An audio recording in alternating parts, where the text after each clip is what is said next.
மாணவர்களுடைய எல்லா கல்வி சார்ந்த தகவலுக்குமே நம்மளை தொடர்பு கொள்ளலாம்.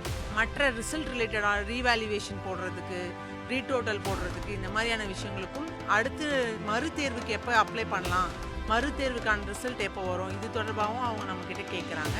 மற்ற ஸ்கீம்ஸ் பற்றியும் ஸ்காலர்ஷிப்ஸ் பற்றியும் கல்வி கடன்கள் பற்றியுமே நம்ம சொல்லிட்டு இருக்கோம். நம்ம மாணவர்கிட்ட வந்து கவுன்சிலிங் மூலயமா அவர்கிட்ட நம்ம விஷயங்கள் தெரிஞ்சுப்போம். அவருக்கு என்ன விருப்பம் இருக்குது, அவருக்கு இதை ஏன் எடுக்கணும்னு நினைக்கிறாரு அப்படின்றது நம்ம தெரிஞ்சுப்போம். ஒருவேளை அவர் வணக்கம், பள்ளிக்கல்வித்துறை 14417 எஜுகேஷன் இன்ஃபர்மேஷன் சென்டரோட உளவியல் ஆலோசகர் நான்.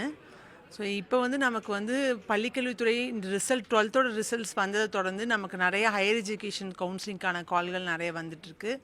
அதை தொடர்ந்து வந்து பெற்றோர்கள்கிட்டையும் ஸ்டூடெண்ட்ஸ் கிட்ட இருந்தும் ஜென்ரல் பப்ளிக் கிட்ட இருந்துமே நமக்கு நிறைய கால்ஸ் ரிசீவ் ஆகுது.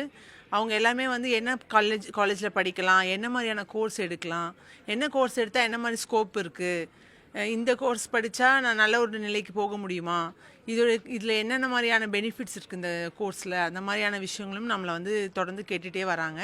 ஸோ உளவியல் ஆலோசகராக நாங்கள் வந்து அவங்க என்ன மாதிரியான கோர்ஸ் எடுத்தால் எப்படி போவோம், அவங்களோட இன்ட்ரெஸ்ட் என்ன, அவங்களுக்கு என்ன மாதிரியான ஸ்கில் இருக்குது, அவங்களுக்கு எதில் இன்ட்ரெஸ்ட் இருக்குது அப்படின்றத பேசிஸ்லையும், அவங்க 12ஆம் வகுப்பில் என்ன மாதிரி குரூப்பில் எடுத்து படித்து பாஸ் ஆகியிருக்காங்க, அவங்களுடைய கட் ஆஃப் உடைய மதிப்பெண் என்னவா இருக்குது, இதெல்லாம் பேஸ் பண்ணியும் நான் அவங்களுக்கு கோர்ஸை பற்றி விவரமாக சொல்லிகிட்டு இருக்கோம். அவங்க வந்து ஒரு கோர்ஸை செலக்ட் பண்ணுறதுலேருந்து கல்லூரிகளை தேர்ந்தெடுக்கிறதுலேருந்து அந்த கோர்ஸில் வந்து அவங்க ஜாயின் பண்ணுற வரைக்குமே அவங்களுக்கு நாங்கள் ஃபாலோ பண்ணிகிட்ருக்கோம். 14417க்கு கால் பண்ணால் என்னென்ன மாதிரியான சந்தேகங்களுக்கு பதில் கிடைக்கும்? ஒரு 12th படித்த ஸ்டூடெண்ட் இப்போ கால் பண்ணுறாங்க அப்படின்னா என்னென்ன சந்தேகங்களுக்கெல்லாம் உங்களுக்கு கால் பண்ணலாம்? ஸோ இப்போ வந்து இது வந்து 14417 எஜுகேஷன் இன்ஃபர்மேஷன் சென்டர் அப்படின்றதுனால அவங்க வந்து நம்ம மாணவர்களுடைய எல்லா கல்வி சார்ந்த தகவலுக்குமே நம்மளை தொடர்பு கொள்ளலாம்.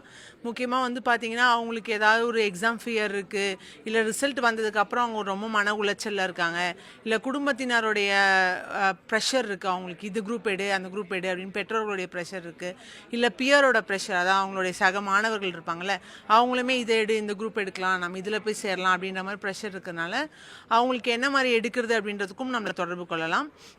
மற்ற ரிசல்ட் ரிலேட்டடாக ரீவேல்யூவேஷன் போடுறதுக்கு, ரீடோட்டல் போடுறதுக்கு, இந்த மாதிரியான விஷயங்களுக்கும் அடுத்து மறுதேர்வுக்கு எப்போ அப்ளை பண்ணலாம், மறுதேர்வுக்கான ரிசல்ட் எப்போ வரும், இது தொடர்பாகவும் அவங்க நம்மக்கிட்ட கேட்குறாங்க. அதுக்கப்புறம் மற்ற ஸ்கீம்ஸ் பற்றியும் ஸ்காலர்ஷிப்ஸ் பற்றியும் கல்வி கடன்கள் பற்றியுமே நம்ம சொல்லிகிட்டு இருக்கோம் சார். இப்போது ஒரு பையனை வந்து மெக்கானிக்கல் இன்ஜினியரிங் படிக்கணும்னு ஆசைப்பட்றான், அவங்க வீட்டில் உள்ளவங்க வந்து ஏஐ படின்னு சொல்லி ஃபோர்ஸ் பண்ணுறாங்க, உங்களுக்கு அவன் கால் பண்ணுறான், நீங்கள் என்ன பண்ணுவீங்க? நம்ம ஃபஸ்ட்டு எப்போவுமே மாணவருடைய விருப்பம் என்ன அப்படின்றத நம்ம தெளிவுபடுத்திக்கணும்.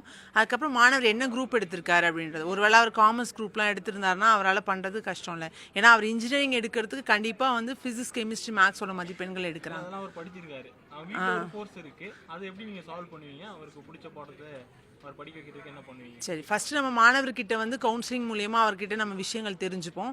அவருக்கு என்ன விருப்பம் இருக்குது, அவருக்கு இதை ஏன் எடுக்கணும்னு நினைக்கிறாரு அப்படின்றது நம்ம தெரிஞ்சுப்போம். ஒருவேளை அவருக்கா இன்ட்ரெஸ்ட் இருக்கா, இல்லை மற்ற மாணவர் எடுக்கிறாங்க, இல்லை வந்து நான் வேறு விஷயங்களில் பார்த்தேன் அதனால் நான் எடுக்கணும்னு நினைக்கிறாரா அப்படின்றத பார்த்துட்டு அவருக்கு உண்மையாகவே அதில் விருப்பம் இருக்குது, அதை தான் பண்ணணும்னு அவர் நினைக்கிறாரு அப்படின்னா அவங்க பெற்றோருக்கு நாங்கள் கவுன்சிலிங் கொடுக்குறோம். பேரண்டல் கவுன்சிலிங் மூலயமா அவங்களுக்குமே மாணவருக்கான விருப்பத்தை புரிய வச்சு அதில் அவங்கள ஜாயின் பண்ணுறதுக்காக ஹெல்ப் பண்ணிகிட்டு இருக்கோம்.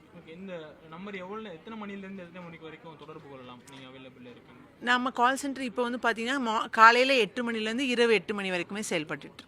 மாணவர்கள் வந்து பார்த்திங்கன்னா இப்போ நிறைய நேரங்களில் அதிக நேரம் தொலைபேசி, அதாவது செல்ஃபோன்ஸ் பயன்படுத்துறதுனால, இன்டர்நெட் அதிகமாக பயன்படுத்துறதுல பார்த்திங்கன்னா அவங்களுக்கு நிறைய மன உளைச்சல்கள் ஏற்படுது. அது இல்லாமல் இந்த மாதிரி சோஷியல் மீடியாஸில் தவறான வீடியோக்கள், இந்த கோர்ஸ் எடுத்தால் இப்படி போகலாம் அப்படி போகலாம் அப்படின்ற மாதிரி தவறான வழிகாட்டுதல்களுமே சில பேர் பண்ணிகிட்ருக்காங்க. அதை பார்த்து ஒருவேளை இந்த கோர்ஸ்லாம் போடலாமா அப்படின்ற மாதிரி மாணவர்களுக்கு நிறைய குழப்பம் சந்தேகங்கள் இருக்குது. ஸோ அதனால இவங்க 14417 எஜுகேஷன் இன்ஃபர்மேஷன் சென்டர் கால் பண்ணாங்கன்னா அவங்களுக்கு கல்வி சார்ந்த அனைத்து சந்தேகங்களும் அனைத்து குழப்பங்களுக்கும் கண்டிப்பாக தீர்வு இருக்குது. ஸோ அவங்க நம்மளை காண்டாக்ட் பண்ணலாம். நம்ம எல்லாமே அவங்களுக்கு கவுன்சிலிங் மூலியமாகவும் கைடன்ஸ் மூலியமாகவும் விளக்கம் கொடுத்துட்ருக்கோம்.